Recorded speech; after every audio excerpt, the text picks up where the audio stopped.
Hello friends, online classes YouTube channel में आप सभी का स्वागत है। तो फ्रेंड्स यहाँ पे देखिएगा, मोस्ट इम्पोर्टेंट टॉपिक मैं लेके आई हूँ, कोशिका विभाजन। सेल मतलब कोशिका एवं कोशिका विभाजन से रिलेटेड जो क्वेश्चंस है ना, कंप्लीट क्वेश्चंस कवर करेंगे इस वीडियो में। इससे पहले इसका पार्ट 1 डाल चुकी हूँ मैं, जिसमें मैंने क्वेश्चंस कवर किए थे 60 क्वेश्चन, और आगे की क्वेश्चन हम यहाँ कवर करेंगे जितने भी क्वेश्चंस इस टॉपिक के एग्जाम में पूछे गए हैं। तो चलो फ्रेंड्स, बिना किसी देरी के सेशन को स्टार्ट करते हैं। आज का फर्स्ट क्वेश्चन स्क्रीन पे आपके सामने है। क्वेश्चन आपसे क्या पूछा जा रहा है कि राइबो न्यूक्लिक एसिड आरएनए के बारे में पूछा है कि आरएनए में निम्न में से कौन सा नाइट्रोजन युक्त क्षार उपस्थित नहीं होता। ऑप्शन है साइटोसिन, एडेनिन, थाइमिन, ग्वेनिन। तो बताएं राइट आंसर क्या होगा। वेरी वेरी इंपॉर्टेंट, मार्क कर सकते हो। तो फ्रेंड्स करेक्ट आंसर यहाँ पे हो जाएगा ऑप्शन सी, थाइमिन। अब सुनो ध्यान से, देखो एक तरफ मैं यहाँ पे लिख रही हूँ डीएनए, क्या लिखा मैंने, डीएनए। एक तरफ मैं यहाँ पे लिख रही हूँ आरएनए। जो इंपॉर्टेंट चीज है ना वही बता रही हूँ, नोट कर लेना। तो पहला पॉइंट आपको क्या नोट करना है, डीएनए में, डीएनए में क्या है, डीऑक्सी राइबोज शर्करा होता है। कौन सा होता है, तो आपको लिखना है डीऑक्सी राइबोज शर्करा होता है। और इसमें कौन सा होता है, ये देखो डीएनए जो है उसमें तो डीऑक्सी राइबोज हो गया, और इसमें होता है सिर्फ और सिर्फ राइबोज। ठीक है, राइबोज। तो ये ध्यान रखना, आरएनए में राइबोज शर्करा होता है और डीएनए में होता है डीऑक्सी राइबोज शर्करा होता है। ठीक है, दूसरा पॉइंट डीएनए में आपको नोट करना है कि इसमें जो बेस है ना, एडिनिन होता है। तो एडिनिन को मैंने ए से डिनोट किया है। एडिनिन होता है, ग्वेनिन होता है, थाइमिन होता है और साइटोसिन होता है। ठीक है, तो देखो एडोनिन को ए से डिनोट किया, ग्वेनिन को जी से डिनोट किया, थाइमिन को टीएस से डिनोट किया और साइटोसिन को मैंने किया सी से डिनोट। तो ये इसमें बेस होते हैं। लेकिन हम दूसरी तरफ बात करें आरएनए की, तो आरएनए में जो बेस होता है ना फ्रेंड्स, इसमें देखो एडिनिन भी होता है, ग्वेनिन भी होता है, लेकिन ये जो थाइमिन है ना, थाइमिन इसमें नहीं होता। थाइमिन की जगह इसमें क्या होता है, तो मैं यहाँ पे लिख रही हूं थाइमिन की जगह इसमें होता है यूरेसिल होता है। क्या होता है, यूरेसिल। यूरेसिल लिखना है यहाँ पे, थाइमिन की जगह यूरेसिल होता है। ठीक है ना, ये चीज नोट कर लेना। फिर यहाँ पे तीसरा जो पॉइंट है, थर्ड पॉइंट, वो यहाँ पे ये देखना है कि जो डीएनए है ना, इसमें केंद्रक पाया जाता है। क्या होता है, तो यहाँ पे मैं लिख देती हूँ केंद्रक। इंपॉर्टेंट पॉइंट्स है ना जो एग्जाम में पूछे जाते हैं वही नोट डाउन कर रहे हैं। तो नोट करना, इसमें क्या होता है, केंद्रक होता है। लेकिन फ्रेंड्स ये जो आरएनए है ना, इसमें केंद्रक और कोशिका द्रव दोनों ही पाए जाते हैं। यानी कि इसमें देखो केंद्रक तो होगा ही होगा और उसके साथ साथ कोशिका द्रव भी होता है। तो ये 3 पॉइंट जो है ना, ये आप याद रख लो डीएनए और आरएनए के बारे में। नेक्स्ट क्वेश्चन आपसे यहाँ पे क्वेश्चन पूछा जा रहा है कि रसायनों का एक समूह है जो कोशिका विभाजन और पौधों के गठन को प्रभावित करता है। तो वो कौन सा समूह है ये बताएं। तो फ्रेंड्स ये है साइटोकाइनेसिस। साइटोकाइनेसिस करेक्ट आंसर होगा ऑप्शन ए। नेक्स्ट क्वेश्चन यहाँ देखो, आपसे पूछा जा रहा है कि एक डीएनए में 20,000 बेस जोड़े हैं, इनमें कितने न्यूक्लियोटाइड उपस्थित होंगे। देखो ये जो डीएनए है ना, इसमें 20,000 बेस के जोड़े हैं। अब इनमें से न्यूक्लियोटाइड कितने होंगे, तो फ्रेंड्स न्यूक्लियोटाइड होंगे इसके जस्ट डबल। तो यानी कि राइट आंसर हो जाएगा 40,000। ऑप्शन बी करेक्ट आंसर हो जाएगा। नेक्स्ट क्वेश्चन यहाँ पूछा गया है कि एचआईवी द्वारा उत्पन्न एंजाइम है जो पोषी कोशिकाओं के डीएनए के भीतर एचआईवी के डीएनए को संगठित करता है, वो कौन सा एंजाइम है, उसका नाम बताओ। तो फ्रेंड्स ऑप्शंस दिए गए हैं, हेलिकेज, डीएनए गायरेज, इंटीग्रेज या फिर लिगेज। तो राइट आंसर हो जाएगा इंटीग्रेज, इस क्वेश्चन का करेक्ट आंसर है। मोस्ट इंपॉर्टेंट, मार्क कर लेना फ्रेंड्स। देखो वीडियो पसंद आता है तो वीडियो को लाइक कर दो और ज्यादा से ज्यादा वीडियो को शेयर कर दो ताकि ज्यादा से ज्यादा लोगों तक वीडियो पहुंच सके। और देखो लाइक शेयर करने में आपका कुछ ही नहीं जाता, लेकिन फ्रेंड्स आपकी तरफ से ये हमारे लिए बहुत बड़ा सपोर्ट हो जाता है जो हमें मोटिवेट करता है नेक्स्ट वीडियो के लिए। चलो नेक्स्ट क्वेश्चन आ चुका है आपके सामने, डीएनए कोशिका के डैश में प्रमुख रूप से संग्रहित होता है। बताओ डीएनए कहाँ पे संग्रहित होता है, ये आपको बताना है।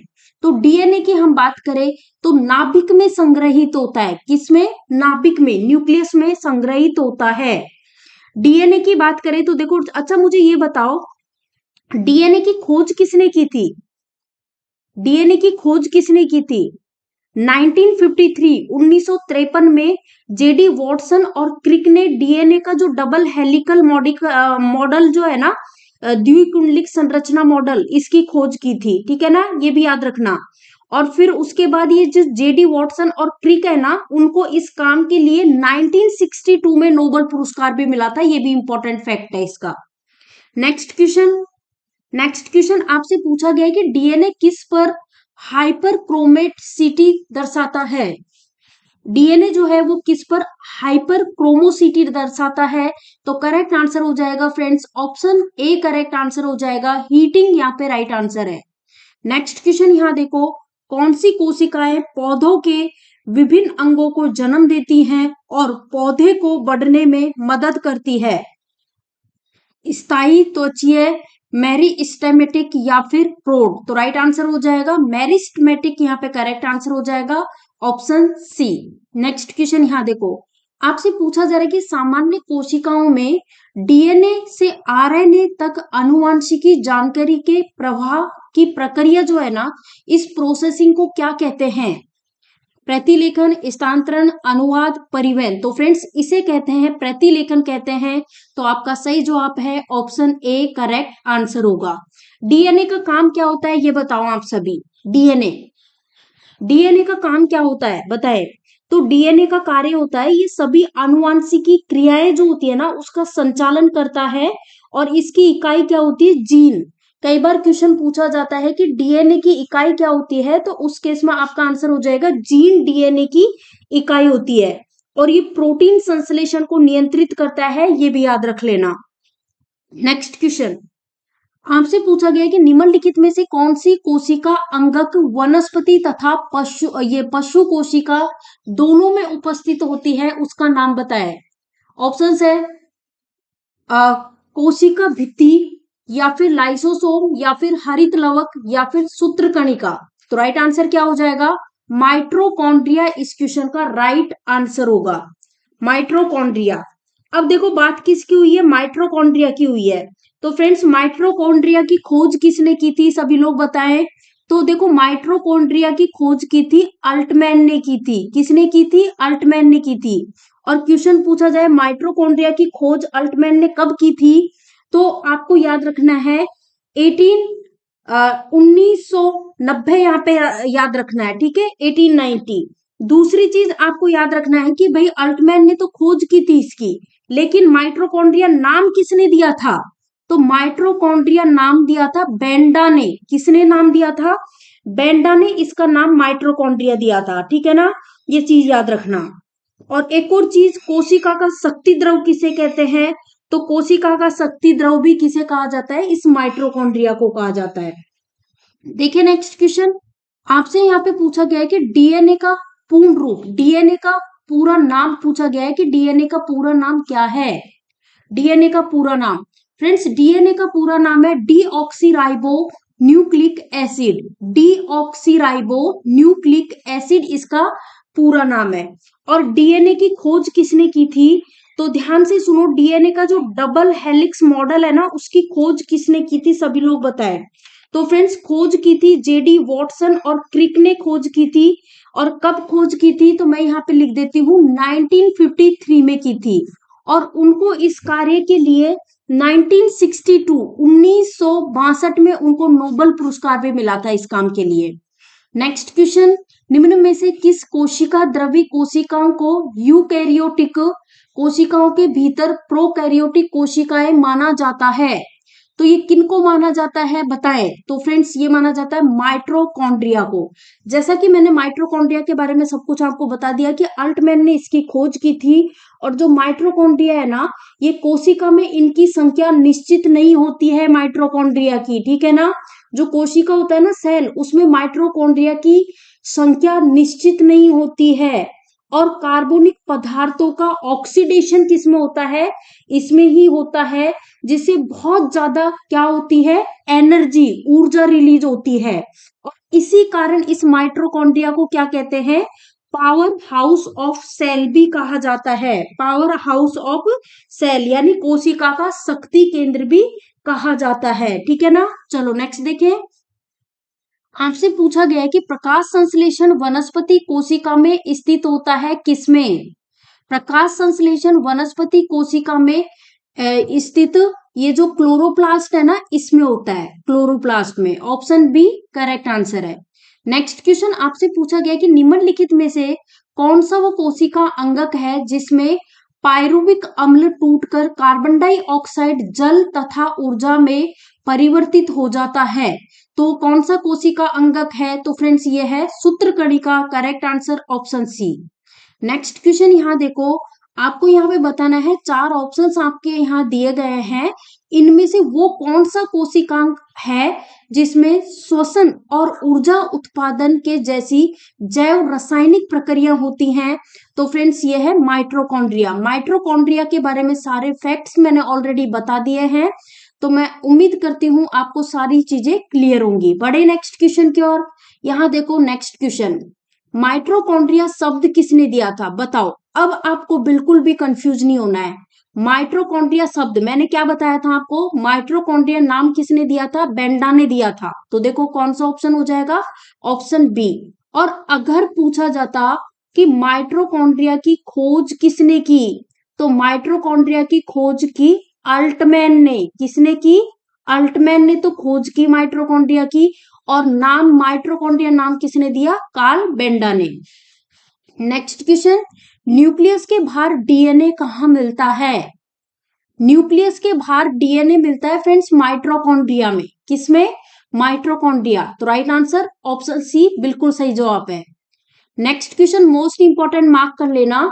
निम्नलिखित में से किसे जीवन का भौतिक आधार माना जाता है। निम्नलिखित में से किसे जीवन का भौतिक आधार माना जाता है। कोशिका भित्ति, कोशिका झिल्ली, सूत्रकणिका, जीव द्रव। तो राइट आंसर जीव द्रव इस क्वेश्चन का बिल्कुल सही जवाब है, ऑप्शन डी। नेक्स्ट क्वेश्चन आपसे भी यहाँ पे देखो, आपसे पूछा गया कि निम्न में से कौन सा कोशिकांग पुटिकाओं यानी कि वेसिकल्स के भंडारण, संशोधन और पैकेजिंग के लिए जिम्मेदार है। तो फ्रेंड्स ये है गोल्जी काय। कौन सा है, गोल्जी काय यहाँ पे इस क्वेश्चन का राइट आंसर हो जाएगा, गोल्जी काय। अब ये गोल्जी काय से क्या समझते हो फ्रेंड्स, गोल्जी काय यानी गोल्जी बॉडी। तो इसकी खोज किसने की थी, इसकी खोज की थी कैमिलो गोल्जी ने की थी। कैमिलो गोल्जी नामक इटली के वैज्ञानिक है, इन्होंने इसकी खोज की थी। और ये सूक्ष्म नलिकाओं यानी कि सूक्ष्म ट्यूबल्स होते हैं ना, उसके समूह और थैलियों का बना होता है, ये भी याद रखना। दूसरी चीज याद रखनी है कि ये कोशिका भित्ति एवं लाइसोसोम जो होता है ना, उसका निर्माण भी करता है। ये मोस्ट इंपॉर्टेंट चीज आपको गोल्जी काय के बारे में याद रखनी है। ठीक है, चलो देखते हैं नेक्स्ट क्वेश्चन। आपसे पूछा गया कि सेल्यूलोज भित्ति किसके सेलों में पाई जाती है। जंतु, बैक्टीरिया, फंजाई, पौधे। तो राइट आंसर हो जाएगा पौधे, यहाँ पे करेक्ट आंसर हो जाएगा पौधे। देखो पौधों में फ्रेंड्स जो कोशिका भित्ति होती है ना, कोशिका भित्ति ये किसकी बनी होती है, सेल्यूलोज की बनी होती है। ठीक है ना, ये ध्यान रखना। चलो नेक्स्ट क्वेश्चन आपसे पूछा गया कि निम्नलिखित में से कौन से भाग वनस्पति और जंतु दोनों ही कोशिकाओं में पाए जाते हैं। तो फ्रेंड्स यहाँ पे आपको बता रहा, वनस्पति और जंतु कोशिका दोनों में ही जो पाए जाते हैं वो एक तो कोशिका कला है, कोशिका द्रव है और केंद्रक है। तो राइट आंसर ऑप्शन सी होगा। नेक्स्ट क्वेश्चन पूछा गया है कि प्लाज्मा झिल्ली या हम कहें कोशिका झिल्ली या प्लाज्मा मेम्ब्रेन चयनात्मक पारगम्य झिल्ली बनी होती है, किसकी बनी होती है, प्रोटीन से, लिपिड से, कार्बोहाइड्रेट से या फिर ए और बी बोथ। तो राइट आंसर हो जाएगा प्रोटीन और लिपिड से। तो ए और बी बोथ यहाँ पे करेक्ट आंसर हो जाएगा, ऑप्शन डी। नेक्स्ट क्वेश्चन यहाँ देखो, आपको बताना है कि सेल कोशिका के वैज्ञानिक अध्ययन को क्या कहते हैं। वेरी वेरी इंपॉर्टेंट फ्रेंड्स, कोशिका के वैज्ञानिक अध्ययन को कहा जाता है साइटोलॉजी कहा जाता है। क्या कहा जाता है, साइटोलॉजी। और जो ये कोशिका है ना, कोशिका, इसकी खोज किसने की थी, बताएं सभी लोग। कोशिका की खोज की थी रोबोट हुक ने। किसने की थी? रोबोट हुक ने खोज की थी। कब की थी? तो इस केस में आपको याद रखना है 1665 ईस्वी में की थी। ठीक है ना, ये ध्यान रखना। नेक्स्ट क्वेश्चन, कोशिका सिद्धांत का प्रस्ताव देने वाले वैज्ञानिक का नाम बताएं। तो कोशिका सिद्धांत का प्रस्ताव पूछा है यहाँ पे, तो ये किस वैज्ञानिक ने दिया था? एम जे सिल्डन और थियोडर स्वान ने दिया था। तो राइट आंसर हो जाएगा ऑप्शन ए। नेक्स्ट क्वेश्चन यहाँ देखो, निम्नलिखित में से कौन सी सबसे बड़ी कोशिका है? सबसे बड़ी कोशिका, फ्रेंड्स सबसे बड़ी कोशिका है शुतुरमुर्ग का अंडा। कौन सा है सबसे बड़ी कोशिका? शुतुरमुर्ग का अंडा। और सबसे छोटी कोशिका कौन सी है? सबसे छोटी कोशिका है माइकोप्लाज्मा गैलीसेप्टिकमा। ठीक है ना। और सबसे लंबी कोशिका पूछा जाए तो तंत्रिका तंत्र। नेक्स्ट क्वेश्चन पूछा गया है, प्रोकैरियोटिक कोशिकाएं निम्नलिखित में से किस प्रणाली जगत में पाई जाती है? तो फ्रेंड्स ये पाई जाती है मोनेरा में। किसमें? वो मोनेरा में। नेक्स्ट देखो, आपसे पूछा जा रहा है प्रोकैरियोटिक से यूकैरियोटिक भिन्न क्यों है? प्रोकैरियोटिक से यूकैरियोटिक भिन्न क्यों है? कारण बताएं। तो फ्रेंड्स प्रोकैरियोटिक से यूकैरियोटिक भिन्न इसलिए है क्योंकि अस्पष्ट झिल्ली की अनुपस्थिति होती है, इस कारण ये भिन्न है। तो राइट आंसर क्या हो जाएगा? करेक्ट आंसर आपका हो जाएगा ऑप्शन ए। नेक्स्ट क्वेश्चन यहाँ देखो, आपसे क्वेश्चन पूछा गया है कि यूकैरियोटिक कोशिकाओं में आरएनए का संश्लेषण किसमें होता है? जो यूकैरियोटिक कोशिका होती है ना, उसमें आरएनए का संश्लेषण होता है न्यूक्लियस में होता है। किसमें होता है? न्यूक्लियस में।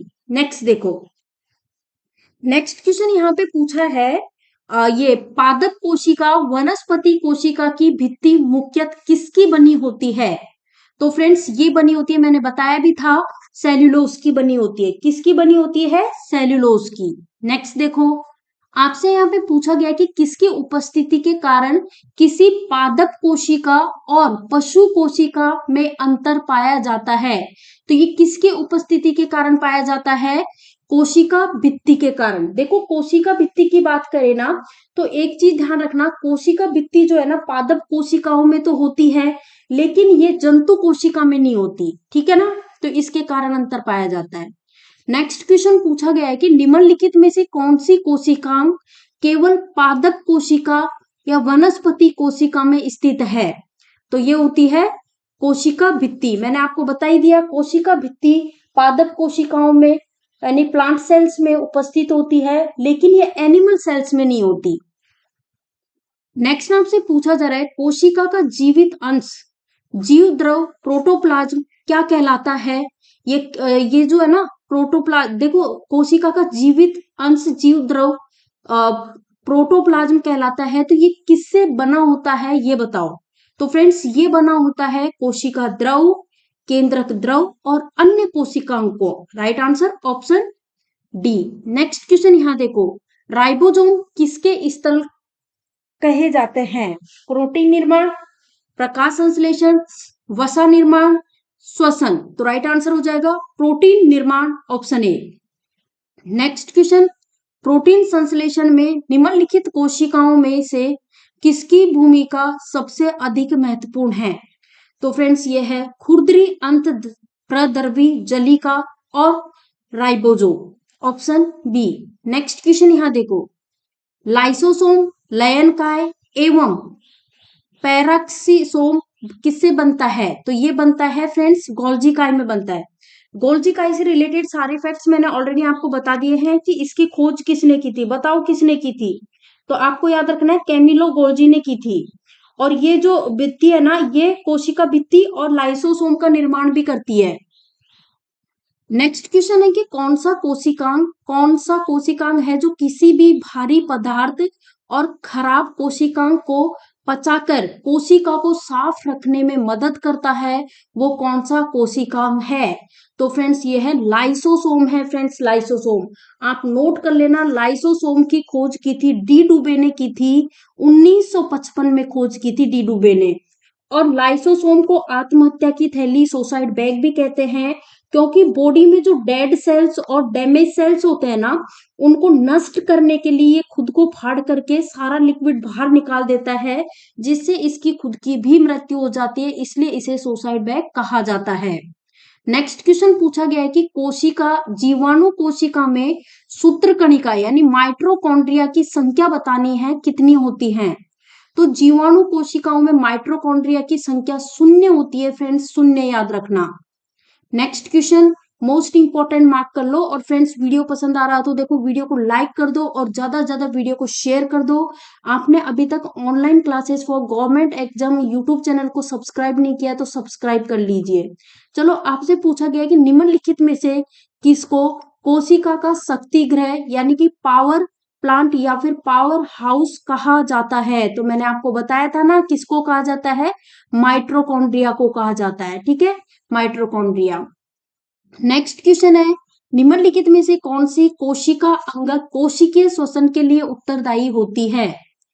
गोल्जी बॉडी, सूत्रकणिका, केंद्रक, लयनकाय। तो राइट आंसर हो जाएगा सूत्रकणिका, माइटोकॉन्ड्रिया करेक्ट आंसर है। नेक्स्ट क्वेश्चन यहां देखो, आपको बताना है कि एक कोशिका के केंद्रक में कौन सा द्रव होता है?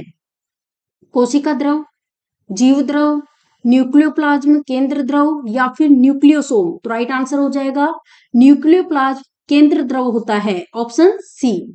नेक्स्ट क्वेश्चन मोस्ट इंपॉर्टेंट, आपको बताना है कि निम्नलिखित में से न्यूक्लिक अम्ल हेतु एकलक कौन है?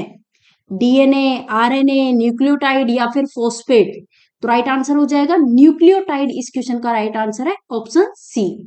नेक्स्ट क्वेश्चन आपसे भी यहाँ पे देखो, आपको बताना है कि निम्नलिखित में से कोशिका का नियंत्रण केंद्र कौन सा है?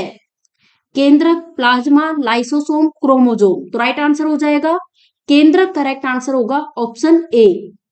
नेक्स्ट क्वेश्चन, डीएनए में पाई जाने वाली शर्करा बताओ कौन सी है? हेक्सोसोम, हेप्टुलोस या फिर पेंटोस या फिर जाइलुलोस। तो डीएनए में जो शर्करा पाई जाती है ना, वो है पेंटोस। कौन सी है? पेंटोस। नेक्स्ट आपसे पूछा गया कि जीव कोशिकाओं में आनुवंशिकी लक्षण जो होते हैं, इसके नियंत्रण में निम्नलिखित में से कौन सा उत्तरदायी है? एंजाइम, हार्मोन्स, आरएनए, डीएनए या फिर उपरोक्त में से कोई भी नहीं या फिर उपरोक्त में से एक से अधिक। तो फ्रेंड्स इसके लिए उत्तरदायी है डीएनए। कौन सा है? DNA. Next question very very important, DNA में थाइमिन द्विभाजी संरचना किसके कारण होती है? तो फ्रेंड्स ये होती है अल्ट्रावायलेट किरणों के कारण, ऑप्शन बी इस क्वेश्चन का करेक्ट आंसर है। नेक्स्ट क्वेश्चन यहां देखो, आपको बताना है जीन किसके बने होते हैं? जीन, जीन का मैंने बताया था ना, जीन किसकी इकाई है? डीएनए की इकाई है। ये किसके बने होते हैं? फ्रेंड्स ये बने होते हैं पॉलीन्यूक्लियोटाइड्स के। तो राइट आंसर ऑप्शन डी होगा। नेक्स्ट क्वेश्चन यहां देखो, आपको ये बताना है कि आरएनए एक बहुलक अणु है, इसका पूर्ण रूप आपको बताना है, फुल फॉर्म बतानी है आरएनए की। आरएनए की फुल फॉर्म क्या होती है? Ribo nucleic acid, ribo nucleic acid, ठीक है ना। नेक्स्ट क्वेश्चन यहां देखो, आपको ये बताना है कि एक सामान्य मानव शरीर कोशिकाओं में जो गुणसूत्रों की संख्या होती है कितनी होती है? गुणसूत्रों की संख्या पूछी गई है फ्रेंड्स, तो कितनी होती है? 46। और अगर पूछा जाए कितने जोड़े गुणसूत्र होते हैं, तो 23 पेयर्स। एक जोड़े में कितने होते हैं? 2 होते हैं। मेल्स की बात करें तो पुरुषों में होता है XY और फीमेल्स में कौन सा होता है? फीमेल्स में होता है XX, ये भी ध्यान रखना। नेक्स्ट क्वेश्चन पूछा गया कि बंदर की कोशिकाओं में पाए जाने वाले गुणसूत्र के जो जोड़े होते हैं ना, उनकी बताना है क्या संख्या है। तो बंदर में जो क्रोमोसोम पेयर्स होते हैं ना, गुणसूत्र के जोड़े, वो होते हैं 21 होते हैं फ्रेंड्स, 21। नेक्स्ट क्वेश्चन, तो फ्रेंड्स ये थे इंपॉर्टेंट क्वेश्चंस जो हमने कंप्लीट कवर किए हैं। वीडियो पसंद आया तो वीडियो को लाइक कर दो, ज्यादा से ज्यादा वीडियो को शेयर कर दो। चैनल पे नए हो तो online classes for government YouTube government exam YouTube channel जो है इसको सब्सक्राइब कर ले, साथ ही बेल आइकॉन दिया हुआ है इस पर क्लिक कर ले, ताकि जो भी हम वीडियो डालें ना उसके नोटिफिकेशंस आपको मिल सके। ठीक है ना फ्रेंड्स, चलो मिलते हैं नेक्स्ट वीडियो में। Thank you for watching this video.